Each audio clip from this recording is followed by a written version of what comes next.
Buenos días para cada uno de nuestros hermanos en la iglesia acá presencial. Está la iglesia bien congregada, veo que hay una buena cantidad, agradecemos a Dios por esto y también saludamos a los amigos de YouTube, a los amigos de Facebook también y los que van a escuchar esta predicación posiblemente en forma posterior, ¿cierto?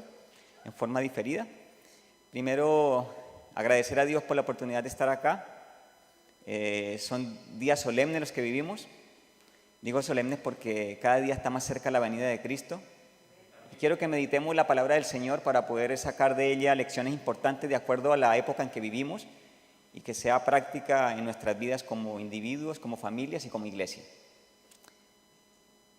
Partir diciendo, bueno, voy a recordar un poco las palabras del himno que cantamos, ¿cierto? Voy a irme allí. Aquí tengo una Biblia que tiene también himnario. Y es el himno número 1. Es un himno que para nosotros como adventistas es bastante conocido, ¿cierto? Es uno de los más clásicos, podríamos decir. Y sobre todo en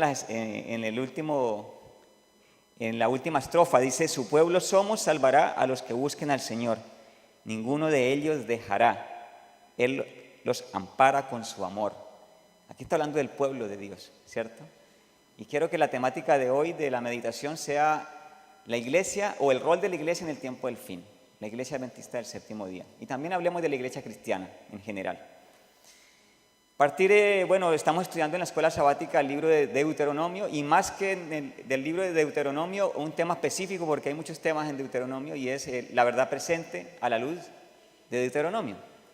Pero quiero que repasemos un poco la historia, lo que estaba antes de Deuteronomio, lo que está escrito, por ejemplo, en el libro de Génesis, Éxodo, Levítico, Números, para llegar a Deuteronomio, que es el último libro de los 5 primeros libros de la Biblia, escritos por Moisés. Entonces, por ejemplo, terminando el libro de Éxodo, aquí lo tengo listo, hay se recapitula un poco lo que fue la experiencia del pueblo de Israel, ¿cierto? Sobre todo en el libro del Éxodo, todo lo que fue la formación del pueblo de Dios, después la llevada a Egipto y después cómo el Señor los saca con un brazo poderoso de Egipto. Y se establecen leyes especiales con alusión al santuario, que fueron los últimos capítulos de Éxodo, pero cuando ya está todo listo en el santuario sucede lo siguiente, ya es terminando el libro del Éxodo, dice allí en el capítulo número 40, el versículo 34, ustedes pueden seguirme allí con sus Biblias. Entonces una nube cubrió el tabernáculo de reunión y la gloria de Jehová llenó el tabernáculo. Qué majestuoso, ¿cierto? Se cumplió el objetivo.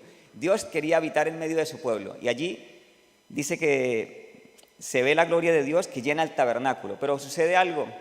En el versículo 35 dice: y no podía Moisés entrar en el tabernáculo de reunión porque la nube estaba sobre él y la gloria de Jehová lo llenaba. O sea, solamente estaba allí la presencia de Dios, pero no estaba su pueblo allí, ¿cierto? Ni siquiera el líder más representativo podía entrar en la presencia de Dios. Y entonces encontramos en los libros siguientes, Levítico y Números, leyes, sobre todo en el libro de Levítico hay muchas leyes. Entonces el Señor se propone, y a la luz de lo que estudiamos en la escuela sabática, que la ley tiene un papel fundamental en todo esto, se propone el Señor dar leyes para que podamos entender un poco qué es lo que estaba pasando, por qué no podemos estar en la presencia del Señor. Y la ley, como dice el Nuevo Testamento, nos muestra el pecado, ¿cierto? Tiene un objetivo la ley. Entonces por eso llegan cantidades de leyes allí, sobre todo el capítulo 23 habla de las leyes de las fiestas solemnes y muchas leyes más. Entonces aparece en el libro pasando el Levítico, aparece el libro de Números, ¿cierto? Y Números está haciendo alusión a que hay mucha numeración allí de las tribus y mucho conteo, ¿cierto? Y de hecho de ahí su nombre. Pero es interesante que en el capítulo 1, versículo número 2 de Números, ya se puede entrar en la presencia de Jehová. Interesante, dice versículo 2. Tomad el censo de toda la congregación de los hijos de Israel por sus familias, por las casas, por sus padres, anotando los nombres de todos los varones. No, el versículo 1, perdón, me estaba saltando. Versículo 1. Habló Jehová a Moisés en el desierto del Sinaí, en el tabernáculo de reunión, en el día 1 del mes 2, en el 2.º año de su salida de la tierra de Egipto, diciendo: tomad el censo. Bueno, está hablando de que tomaran el censo, ¿cierto? Entonces empezamos a ver aquí toda la estipulación de las tribus, las cantidades de las tribus y otros conteos adicionales que no me quiero detener en esto. Y es el libro de Deuteronomio, justamente el que estamos estudiando en la escuela sabática. Ahora sí leamos en en Deuteronomio, el versículo 1 en adelante. Dice, estas son las palabras que habló Moisés a todo Israel a este lado del Jordán, en el desierto, en el Arabá, frente al Mar Rojo, en Parán, Tofel, Labán, Esrod y Dishab. ¿Cierto? Y dice, aconteció a los 40 años, en el mes 11, el primero del mes, Moisés habló a los hijos de Israel conforme a todas las cosas que Jehová le había mandado acerca de ellos. Entonces, Moisés habla, y Moisés es un líder representativo del pueblo de Israel, ¿cierto? Moisés tiene una misión importante, no solamente él, sino también Aarón, y son los líderes del pueblo de Israel. En ese liderazgo que tiene el Señor con estos personajes, desafortunadamente hubo unos rebeldes allí, y encontramos, por ejemplo, en el libro de Números, ¿cierto? Especialmente el capítulo 16, que hay una rebelión. Ustedes conocen la historia de Coré, Datán y Abirán, que se rebelan contra el gobierno establecido por Dios. Y hay una destrucción. Y en esa destrucción que acontece allí a estos que se rebelaron contra el gobierno establecido por Dios, hay una tremenda enseñanza que se dejó registrada incluso en lo que son los símbolos del santuario.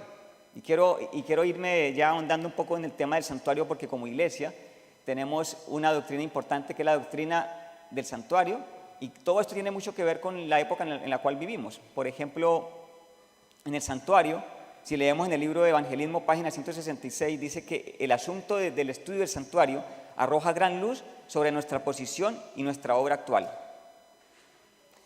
Interesante, ¿no? O sea, si estudiamos el santuario, nos arroja una luz sobre nuestra posición y nuestra obra como iglesia actual. O sea, que conociendo los detalles importantes del santuario, podremos entender cuál es nuestra responsabilidad como individuos y como iglesia. Interesante, ¿no? ¿Y por qué a la luz del santuario? Deseado a todas las gentes, menciona que Cristo, cuando va al templo a los 12 años, por primera vez, porque él antes se reunía en las sinagogas cuando era pequeñito, pero cuando va al templo, la primera vez que él entra al templo tenía 12 años. Y comienza a ver a toda esta cantidad de ceremonias tan detalladas, sobre todo cuando se tomaba el cordero y se sacrificaba. Y en ese análisis, quiero leer del Deseado a todas las gentes, página 57, dice, día tras día veía más claramente su significado, ¿cierto? Todo el significado de la simbología, de las fiestas solemnes, de los sacrificios. Dice, todo acto parecía ligado con su propia vida, ¿cierto? Empezaba a ver detalles más sorprendentes de su ministerio. Se despertaban nuevos impulsos en él. Silencioso y absorto, parecía estar estudiando un gran problema. Y finaliza diciendo lo siguiente, el misterio de su misión se estaba revelando al Salvador. Entonces, esto concuerda con lo que leímos ya. Con el templo, con el santuario, en ese momento ya no era santuario, sino un templo, ¿cierto? A la luz del santuario, del templo, se revela la misión al Salvador. Y también sucede con nosotros hoy en día. Cuando ustedes se congregan, el Señor muestra su misión en forma espectacular, en una forma más detallada. Llámese, no sé, una asamblea, un ciclo de conferencias, una reunión especial de la congregación. Usted va a sentir la voz del Espíritu Santo que habla y le dice cuál es el camino que tiene que seguir en detalle, en lo concerniente a la misión. Y eso sucede con Cristo y eso sucede con cada uno de nosotros. Dice la revista Sign of the Times, 14 de febrero de 1900, el tabernáculo judío era un símbolo de la iglesia cristiana. Y aquí encontramos el porqué. Porque el tabernáculo sabemos que es símbolo de Cristo, ¿cierto? Eso lo sabemos como adventistas, que el tabernáculo simboliza a Cristo, pero también, según este texto, simboliza a la iglesia. Porque Cristo no está solo, ¿no? Él tiene el cuerpo, su cuerpo. ¿El cuerpo de Cristo cuál es? La iglesia, y Él es la cabeza. Por eso el tabernáculo también es símbolo de la iglesia cristiana. Dice, este tabernáculo, hablando de la iglesia, es el cuerpo de Cristo. Y de norte a sur, este y oeste, reúne a los que ayudarán a integrarlo. Un tabernáculo santo está formado por los que reciben a Cristo como a su Salvador personal.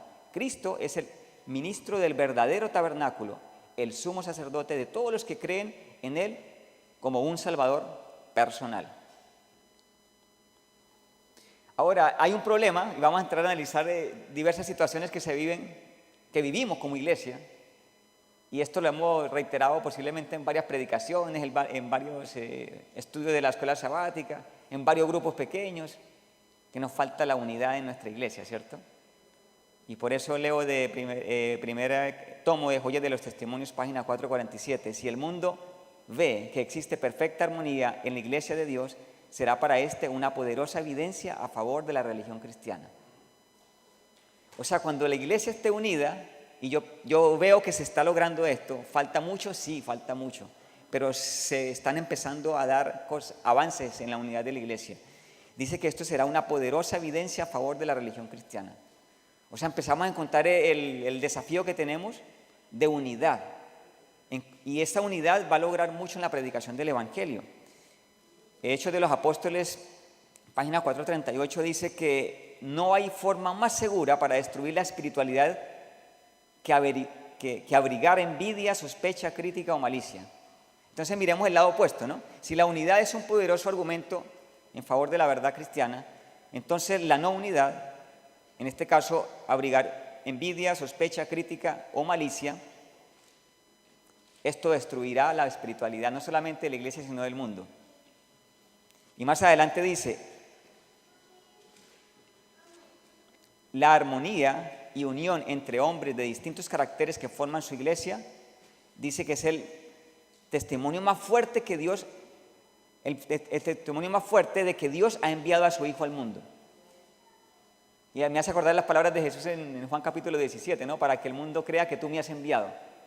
En la oración de Jesús, que hace a su Padre Celestial, que sean uno, para que el mundo crea que tú me has enviado. Y esto lo está reiterando acá este párrafo, que es el testimonio más fuerte de que Dios ha enviado a su Hijo al mundo, la unidad en la iglesia. Ahora, cuando no hay esta unidad, en estos momentos podríamos decir que somos una vergüenza para el mundo. Y así lo dice Joyas de los Testimonios, tomo 2, página 360, que somos una vergüenza cuando no somos unidos para el mundo. Llevamos el nombre del Dios verdadero, creador de los cielos y la tierra, pero cuando no estamos unidos somos una vergüenza, y son palabras fuertes. Entonces, como somos conocedores de la doctrina del santuario, quiero que analicemos algunos detalles para que a la luz del santuario entendamos el desafío que tiene el Señor para con nosotros en esta mañana, en el llamado que nos hace.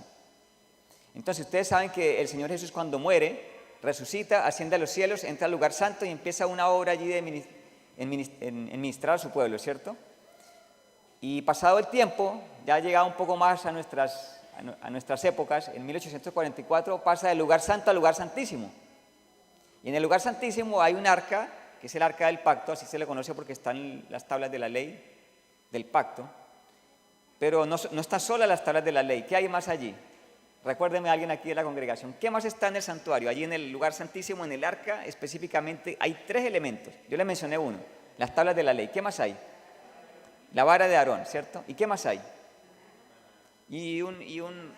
Claro, una porción de maná.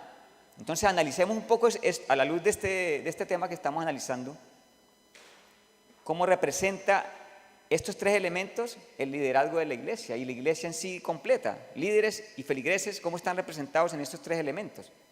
Por ejemplo, vamos a mencionarlo porque ya lo conocen muy bien ustedes, el tema de las tablas de la ley. ¿Quién va a buscar al Señor para que le entregue las tablas de la ley? Moisés. ¿Y quién era Moisés? Un líder representativo, ¿cierto?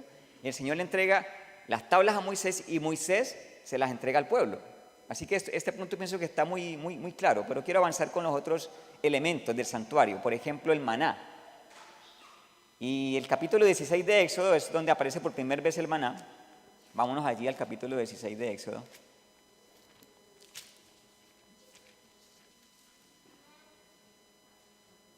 Y antes de darse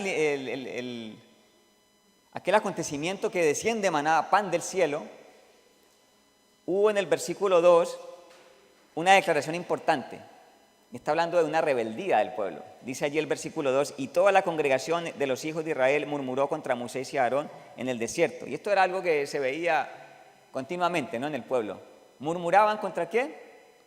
contra los dirigentes, que eran Moisés y Aarón, y murmuraban. Y después, ¿qué sucede en el versículo 3? Dice, y les decían los hijos de Israel, ojalá hubiéramos muerto por mano de Jehová en la tierra de Egipto cuando nos sentábamos a las ollas de carne, cuando comíamos pan hasta saciarnos, pues nos habéis sacado a este desierto para matar de hambre a toda esta multitud.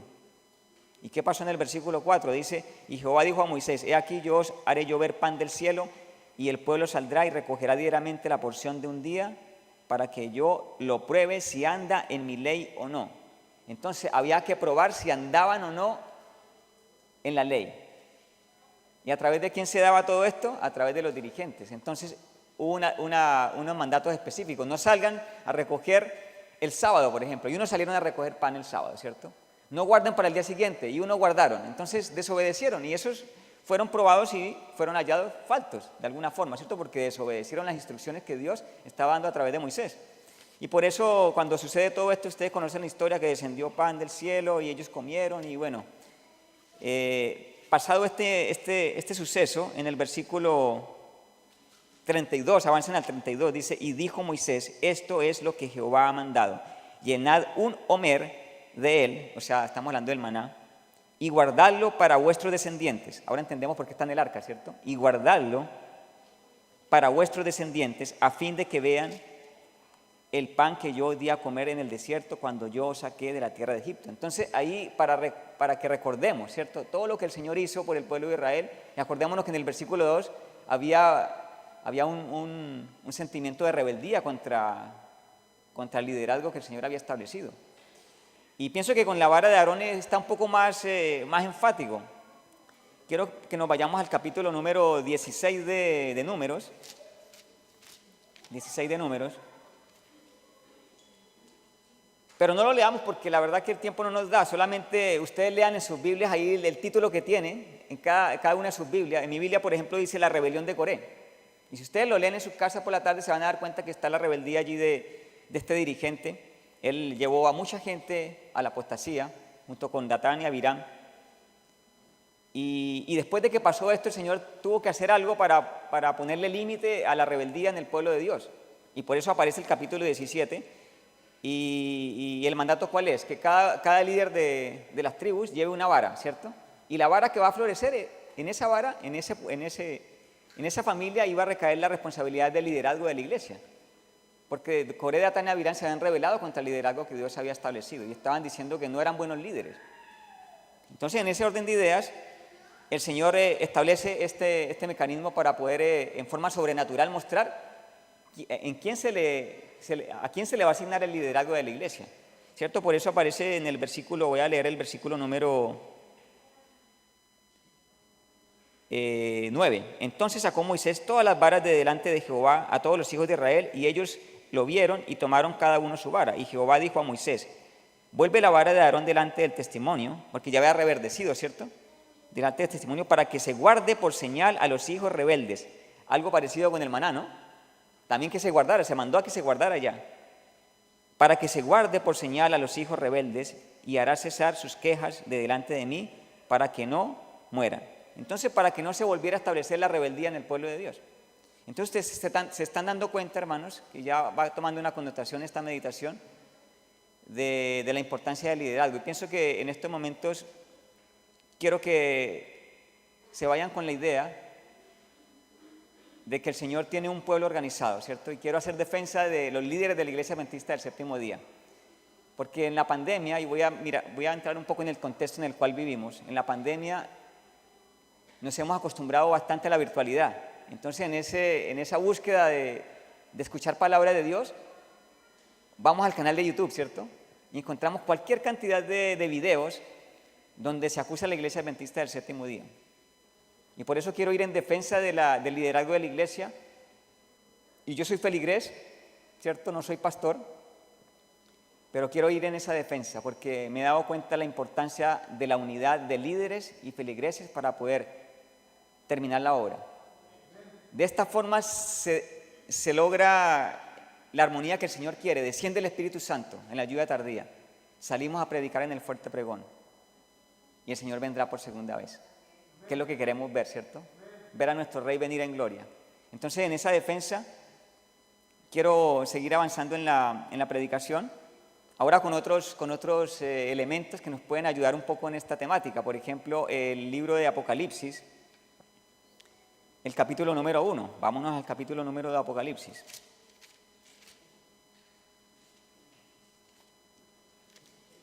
Y veo una jerarquía en el mensaje, ¿cierto? Una jerarquía. Yo lo menciono así, ustedes coloquen el título que quieran.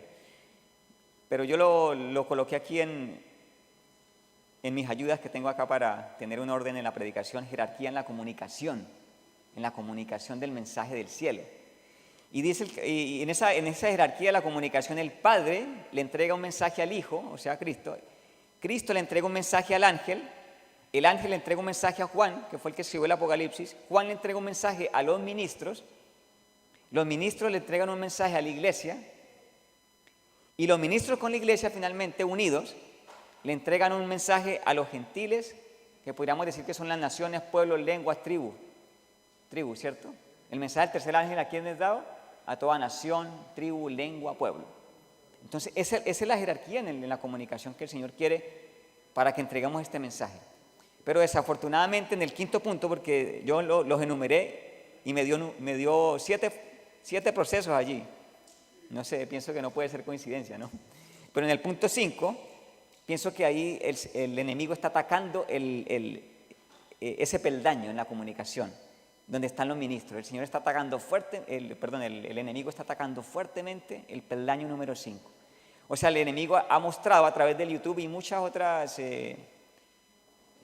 otros grupos o movimientos de que el Señor entrega el mensaje al Padre, al Hijo, al ángel, a Juan, y de Juan se salta a cada feligrés, sin tener en cuenta al liderazgo.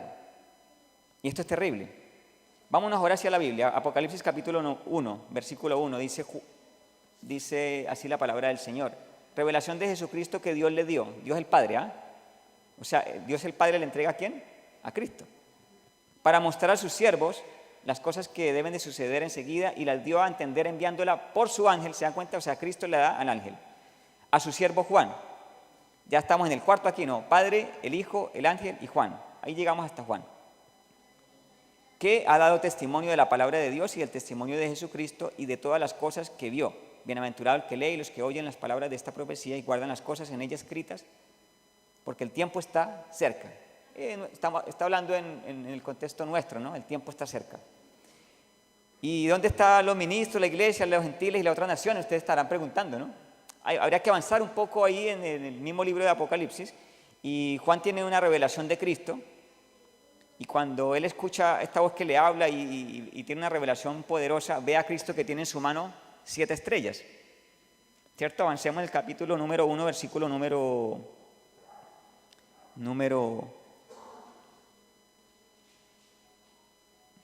14, que está describiendo allí la revelación que tiene de Cristo. Su cabeza y sus cabellos eran blancos como blanca lana, como nieve, sus ojos como llama de fuego, sus pies semejantes al bronce bruñido, refulgente como en un horno, y su voz como estruendo de muchas aguas. Y tenía en su mano derecha, ¿qué cosa?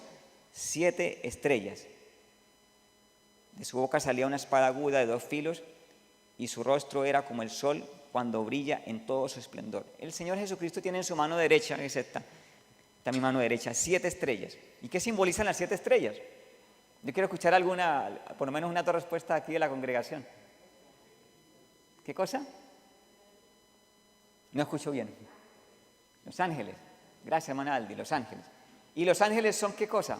Mensajeros, ¿cierto? Los ángeles son mensajeros. Gracias, hermana Aldi. Vamos a quedarnos con esta respuesta de la hermana Aldi.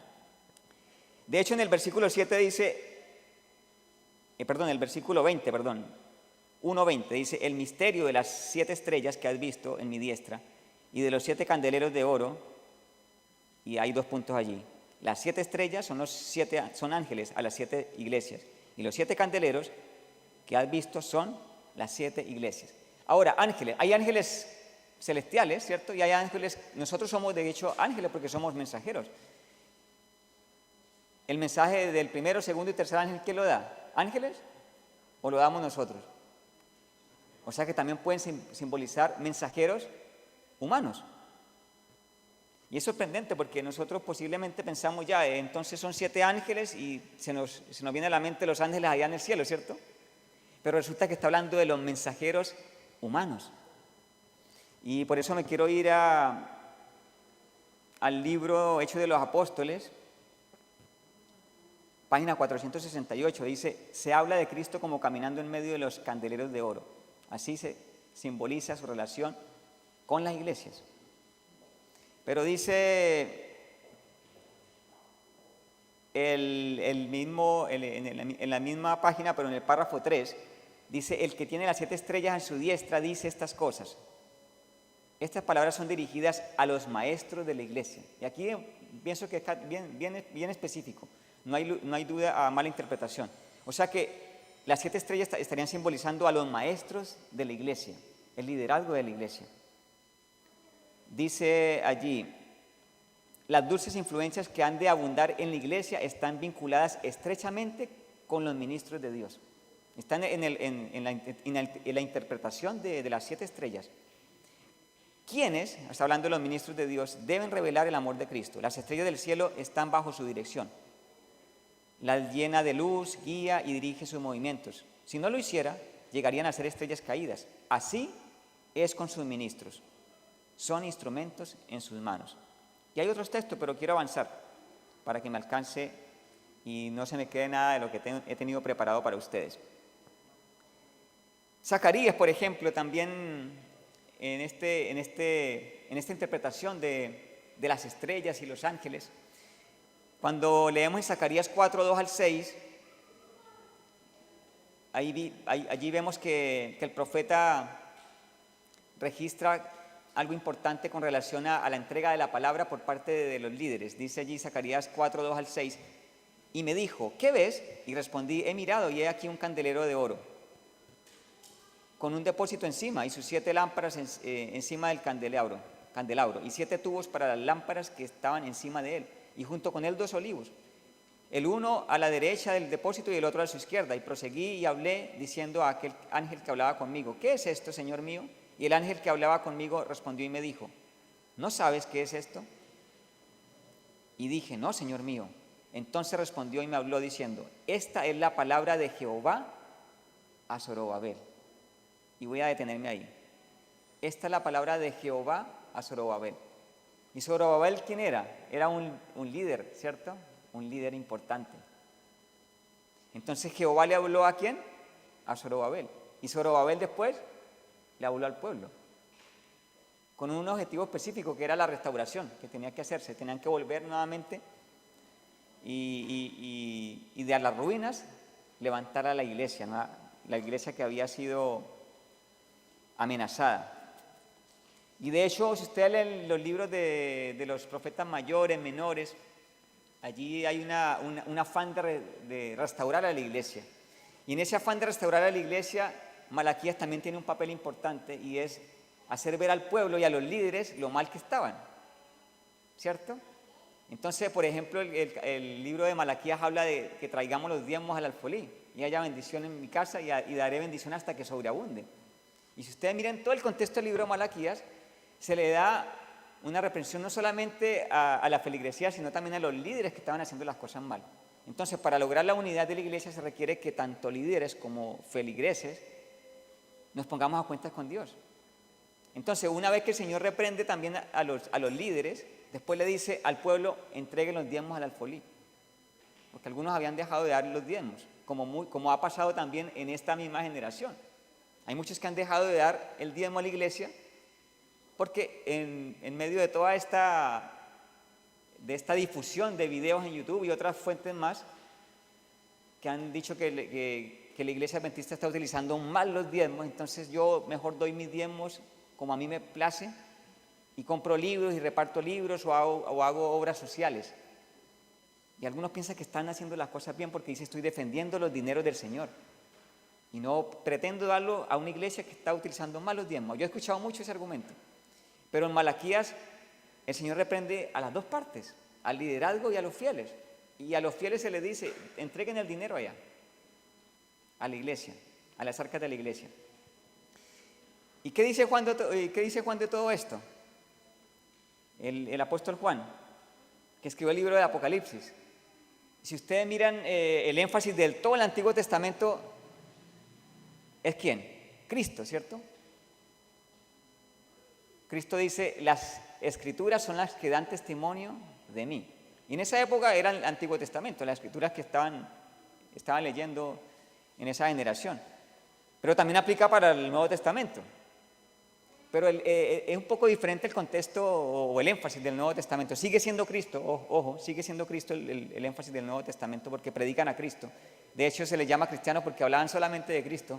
Por Antioquía, en primer vez, se les llama a los seguidores de Cristo cristianos, porque el énfasis siempre sigue siendo Cristo, pero ahora obrando a través de su iglesia.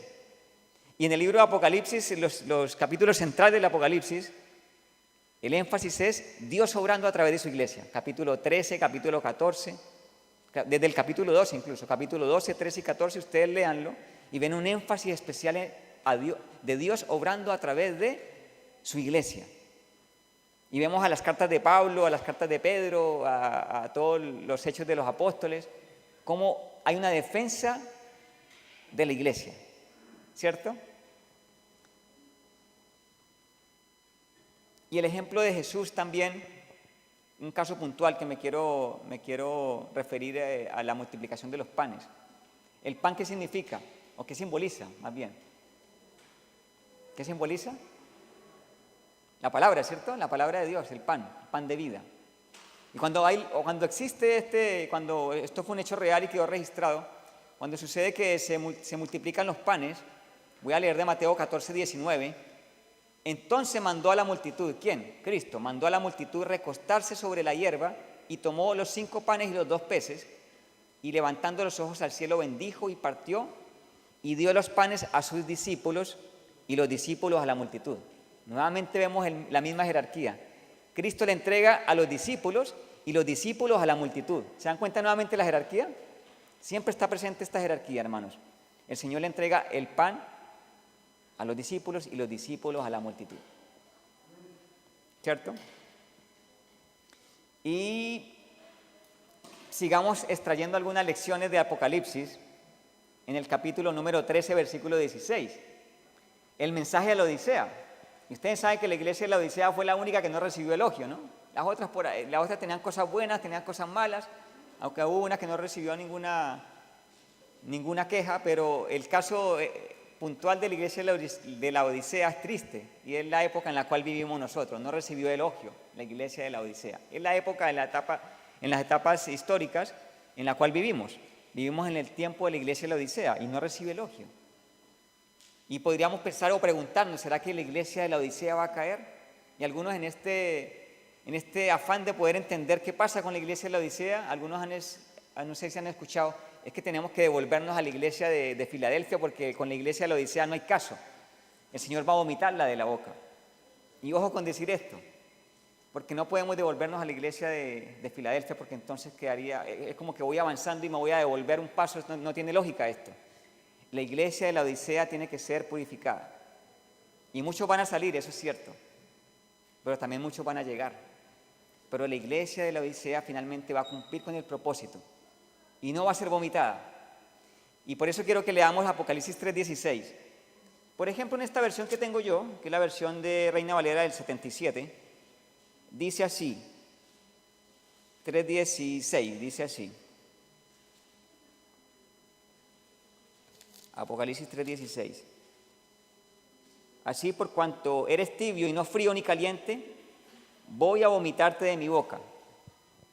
Y la versión, nueva versión internacional dice, estoy por vomitarte de mi boca. Dice en una forma diferente. Y la Reina Valera 60 dice, te vomitaré de mi boca. Y me quiero referir a esa versión la versión nueva internacional, si no estoy mal, que la tengo aquí en el celular. Porque pienso que es una que está entregando el mensaje más fiel. Dice, por tanto, como no eres ni frío ni caliente, sino tibio, estoy por vomitarte de mi boca. Nueva versión internacional.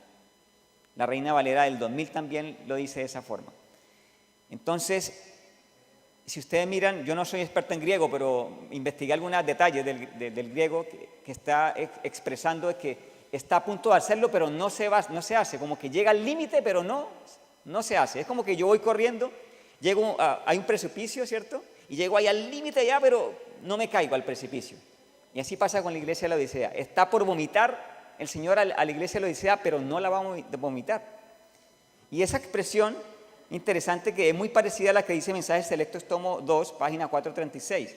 Esa expresión que está a punto de ser vomitada de la boca o ser rechazada a la iglesia adventista, pero no va a ser así, no va a caer, en pocas palabras. Dice Mensajes Selectos, tomo 2, página 436. Puede parecer que la iglesia está por caer, pero no caerá. ¿Se dan cuenta que es como la misma expresión? Puede parecer que está por caer o está a punto de caer, pero dice, pero no caerá. Ella permanece en pie mientras los pecadores que hay en Sión son tamizados, mientras la paja es separada del trigo precioso. Es una prueba terrible y sin embargo tiene que ocurrir. El zarandeo se está refiriendo allí, ¿cierto? El zarandeo. Entonces en el zarandeo se cumple un propósito. En el zarandeo se purifica la iglesia en forma impresionante, hermanos. Sale lo que tiene que salir y llega lo que tiene que entrar. Apocalipsis 14 está el mensaje de los 3 ángeles. El segundo ángel dice, salid de ella, pueblo mío. Y lo menciona que está afuera, ¿no? En Babilonia. O sea que hay pueblo allá. Va a tener que conocer nuestro mensaje y va a aceptarlo. Y con nosotros van a ayudarnos a la predicación del evangelio. También se le conoce como los obreros de la hora undécima. Y ahora, para ir cerrando, hermanos, hacer un paralelo importante de lo que fue la iglesia judía en la época de Cristo y los discípulos. Porque en este estudio, y pienso que también incluso lo puedo llamar en este debate, porque he tenido la oportunidad de debatir con algunas personas este tema, que dicen que los judíos están representando en la época de Cristo a la iglesia adventista del séptimo día. Y cuando hacemos este paralelo o esta interpretación, tendríamos que caer en una afirmación equivocada, y es que la iglesia judía crucifica a Cristo, ¿cierto? Entonces, si nos comparamos como iglesia adventista con los judíos de esa época, estaríamos diciendo que con el tiempo la iglesia va a crucificar el mensaje del tercer ángel. Y así no va a ser. Entonces, la iglesia judía de la época de Cristo simbolizaría a la iglesia cristiana en general. Y por eso ya empezamos a entrar en los textos que leyó el hermano Santiago, ¿no? Para poder entender esos textos de Ezequiel. Porque la iglesia cristiana está simbolizada por los judíos de esa época, y los seguidores de Cristo estarían simbolizando a la iglesia adventista que conoció el mensaje para esta generación, que en forma personal y en forma directa nos entrega un mensaje para que lo entreguemos a su vez a los cristianos y a los no cristianos. Como Cristo le entregaba el mensaje a los discípulos para que entregaran el mensaje a los judíos y a los no judíos, que eran los gentiles, ¿cierto? Y por eso quiero leer del capítulo, a ver, ¿dónde está? Del capítulo del conflicto de los siglos, perdón, página 555, dice las palabras las palabras del Salvador respecto a los judíos hipócritas se aplican con mayor razón aún a los jefes de la Iglesia Católica Romana. Y esto son palabras bien directas, ¿no? Que estaba refiriéndose al cristianismo popular. Y las iglesias que siguen a Roma son las iglesias protestantes, ¿cierto? ¿Por qué? Porque se guarda el día domingo como día de reposo. Y yo sé que muchos me estarán escuchando que no son adventistas, o muchos van a escuchar esta predicación posterior. Y quiero que a la luz de la palabra del Señor podamos estudiar este tema, ¿cierto? Como iglesia estamos en la disposición de poder estudiar a profundidad el tema de la profecía.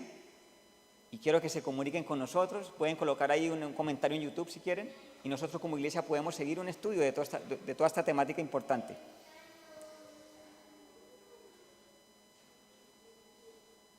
Ahora,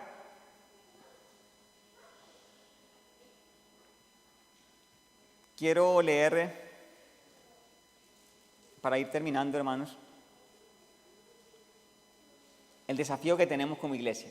Estamos rogando al Señor que nos llene de su Espíritu Santo, ¿cierto? La hermana Juanita, cuando oró, dijo, llena a Fernando del Espíritu Santo. Espero que sea con cada uno de nosotros, que podamos ser llenos del Espíritu Santo, ¿cierto? Los apóstoles se reunieron en el aposento alto, estaban unánimes, como dice el relato de Hechos de los Apóstoles, y desciende el Espíritu Santo en el Pentecostés. Y ahora quiero que lo apliquemos a nuestra generación. Dice Testimonios para los Ministros, página 508. Las convocaciones de la iglesia, tales como las asambleas generales, las reuniones de iglesia local. Aquí estamos en una iglesia local, ¿cierto? Y todas las oportunidades en que se trabaja personalmente por las almas son las ocasiones señaladas por Dios para dar la ayuda temprana y tardía. O sea, el Señor estableció el escenario para derramar su Espíritu Santo. Y vuelvo a repetirlo, las convocaciones de la iglesia, las asambleas generales, las reuniones de la iglesia local y todas las oportunidades en las cuales podamos trabajar por las almas, en esas oportunidades el Señor estableció que era el escenario para poder derramar su Espíritu Santo en la lluvia tardía. ¿Cierto? Testimonios para la Iglesia, tomo 9, página 95. La obra de Dios. Pero antes de leerlo, hermanos, necesitamos terminar la predicación del Evangelio a toda nación, tribu, lengua y pueblo, ¿cierto? ¿Por qué no hemos podido hacerlo? ¿Por qué no hemos podido hacerlo? Ya hemos estudiado bastante ya, pienso que tenemos argumentos suficientes. ¿Por qué no hemos podido hacer esta obra de predicar el Evangelio, que hasta un niño lo puede entender? ¿Por qué? Tenemos muchas excusas, dice el hermano Vladimir. Voy a leer ahora sí el texto. Dice, la obra de Dios en este mundo no podrá terminarse, o sea, cuando dice no podrá terminarse porque no hay otra opción, ¿no? No podrá terminarse hasta que los hombres y las mujeres que componen la feligresía, aquí estamos muchos, ¿cierto?, se interesen en la obra y unan sus esfuerzos con los de los ministros y dirigentes de iglesia. O sea, si los ministros y la iglesia no se unen en la predicación, nunca la vamos a terminar. Y por eso digo que esta predicación va en defensa del liderazgo de la iglesia, porque está siendo atacado fuertemente el liderazgo de la iglesia. Y me siento con la responsabilidad de defender el liderazgo de la iglesia. Y no soy líder, no soy pastor, soy laico, pero quiero defender al liderazgo de la iglesia. El pastor ha estado ahí insistiendo con el grupo de WhatsApp, ¿cierto?, a que seamos misioneros. Y con el evento que tenemos esta tarde, espero que se hayan inscrito, que tenemos un evento esta tarde de índole misionero. Y ha sido insistente nuestro pastor. Entonces yo les insto a que nos unamos con nuestro pastor, que es el líder que tenemos ahora, aquí en Rancagua Central, y con los otros pastores, líderes de misiones, asociaciones, divisiones, porque la iglesia adventista es una iglesia organizada. Y debemos representar el orden que hay en el cielo. Hay arcángeles, hay ángeles, hay serafines, ¿cierto?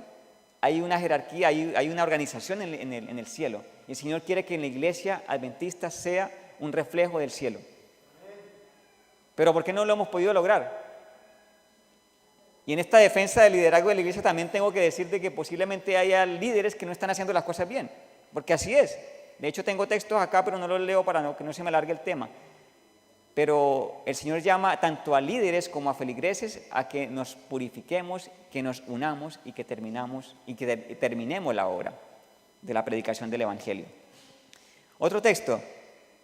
Algunos han adelantado, estos están testimonios para ministros, página 489. Algunos han adelantado la idea de que a medida que nos acerquemos al fin del tiempo, cada hijo de Dios actuará independientemente de toda organización religiosa.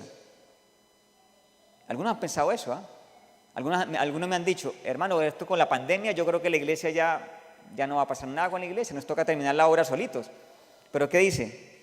Algunos han albergado la idea de que a medida que nos acercamos al fin del tiempo, cada hijo de Dios actuará independientemente de toda organización religiosa. Pero he sido instruida por el Señor, esto es una orden directa del Señor, a través de Ellen White, que fue una líder, una profeta.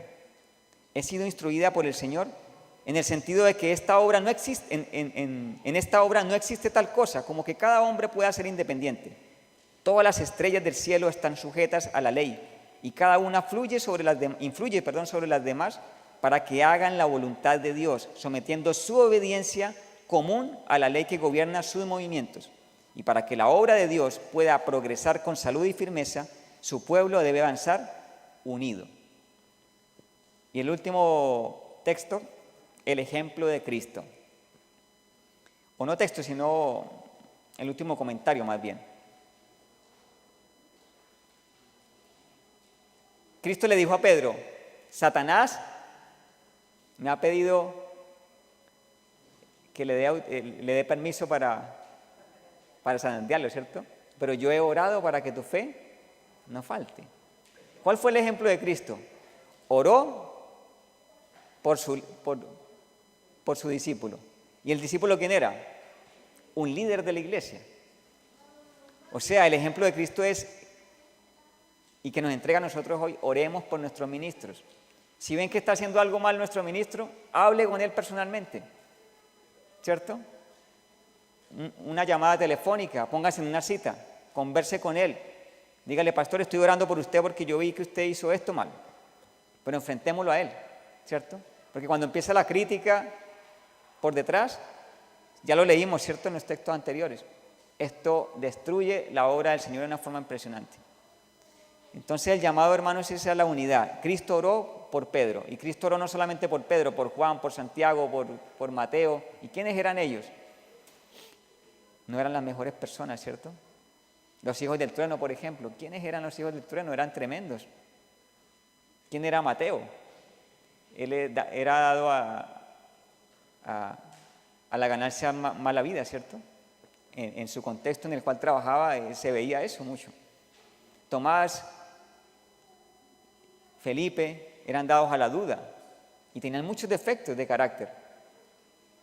Y tal vez uno de los defectos más significativos estaban en Juan, Santiago y Pedro, y eran los más cercanos a Cristo. Interesante, ¿ah?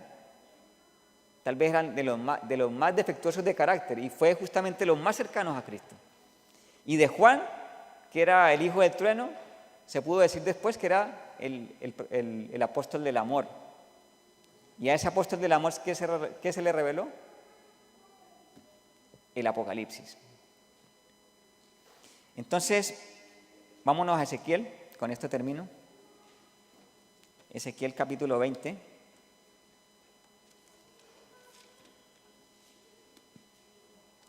Vámonos a Ezequiel capítulo 20.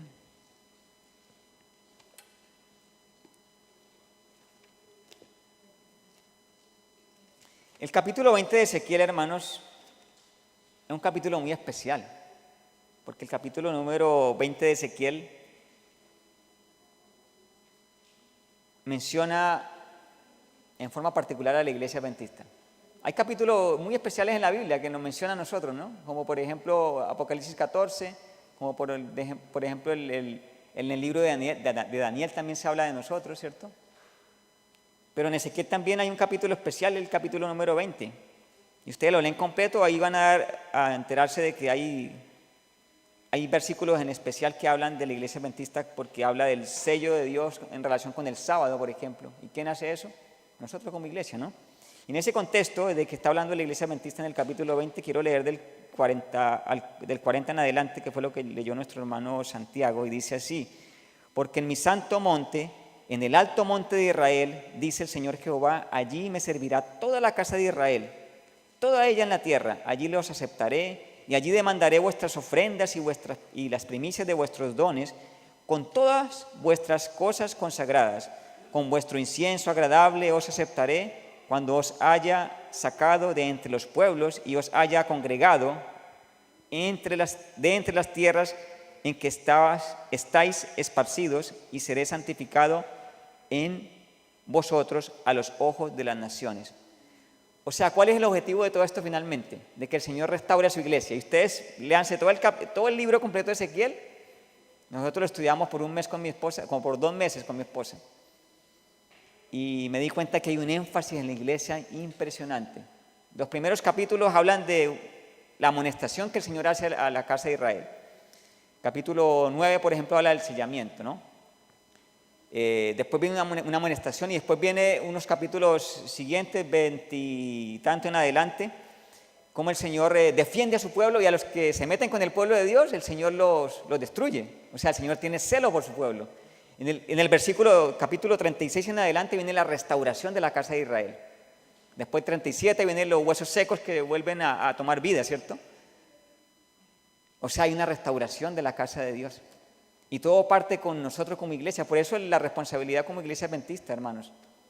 Todo parte con la unidad de la iglesia adventista. Cuando la iglesia adventista se una, líderes y feligreses, después la iglesia cristiana en general va a ser limpiada. ¿Por qué? Porque habrá un mensaje especial, ¿no? Cuando estemos en la ley dominical, cuando estemos frente a las demandas de los hombres y de Dios, ¿a quién vamos a servir? Ahí se van a dar cuenta los ángeles, los otros mundos y nosotros mismos aquí en esta tierra, ¿quién es realmente un cristiano? ¿Cierto? Porque estará la luz del Evangelio con todo su esplendor en el fuerte pregón. Y tendremos que decidir si vamos en contra de Dios o vamos a favor de Dios. Por eso digo que esto tiene una connotación en toda la iglesia cristiana. No solamente nosotros como adventistas, todo parte con nosotros. Y como dice el versículo 41, en la parte final, y seré santificado en vosotros a los ojos de las naciones. Entonces, hermanos, voy a terminar aquí dándoles una invitación a que seamos realmente lo que nos decimos ser, hermanos, ¿cierto? Y yo sé que es difícil, porque no tenemos tiempo. Y dígamelo a mí que de verdad que este año he estado con una carga de actividades que me ha impedido tal vez desarrollar todo como planeé este año. Y para muchos ha sido difícil esta pandemia, porque tenemos menos tiempo. Aparentemente tenemos más tiempo, ¿no? Los primeros meses de la pandemia como que teníamos mucho tiempo. Pero cuando empezó a activarse todo, ahora tenemos muy poco tiempo. Y entonces en esa situación, en esa condición, el Señor nos llama hoy, 13 de noviembre, a que saquemos tiempo para ser hermanos. ¿Cierto? Y no es fácil, hermano, créanme lo que yo lucho con esto. Saquemos tiempo para ser una familia. Primero aquí en casa, en Rancagua Central. Saquemos tiempo para preocuparnos del hermano, preocuparnos del anciano, del pastor, del dirigente, el director del departamento de niños, de conquistadores, de escuela sabática. No es fácil, además que somos una iglesia grande. Entonces, como la iglesia es grande, aquí la iglesia de Rancagua Central, trabajémoslo en los núcleos de la escuela sabática. Unámonos como clase de escuela sabática, ¿cierto? Y cuando nos inviten a participar de un evento de acción misionera, asistamos, comprometámonos como hermanos y seamos realmente una familia. Pero para que eso sea una realidad tenemos que partir con lo básico. Conozcamos las necesidades que está viviendo el hermano de la escuela sabática de la clase mía. ¿Estará con todo suplido? Muchas veces la necesidad no es económica, muchas veces la necesidad es de compañía, de hacerle una visita, una llamada telefónica. Partamos por ahí y vamos en buen camino para poder predicar el Evangelio a toda nación, tribu, lengua y pueblo. El Señor les bendiga. Oramos para terminar. Padre amado, la honra, la gloria para ti, para Cristo Jesús, nuestro amado Salvador, para el Espíritu Santo, el Consolador. Y en este momento, de acuerdo a tu palabra, queremos someternos a tu autoridad, queremos lograr la unidad que tanto nos ha costado, pero no podemos solos, porque tenemos rebeldía en nuestro corazón. No queremos ser como Datán, Abirán o Coré. Queremos ser un pueblo unido, organizado. Señor, pido en especial por los líderes de la Iglesia Mundial, Señor, y por cada uno de los que también dirige cada congregación, en cada ciudad, en cada campo, aquí de Chile y de todos los países que integran la división sudamericana y todas las divisiones del mundo, Señor. Pido por la Iglesia Rancagua Central en forma especial, para que seamos una familia. Y pido para que la reunión de esta tarde, Señor, logre el objetivo de la planeación que se requiere para seguir trabajando unidos en la proclamación del Evangelio. Quédate con nosotros. En el resto del sábado lo pedimos en el nombre de Jesús. Amén.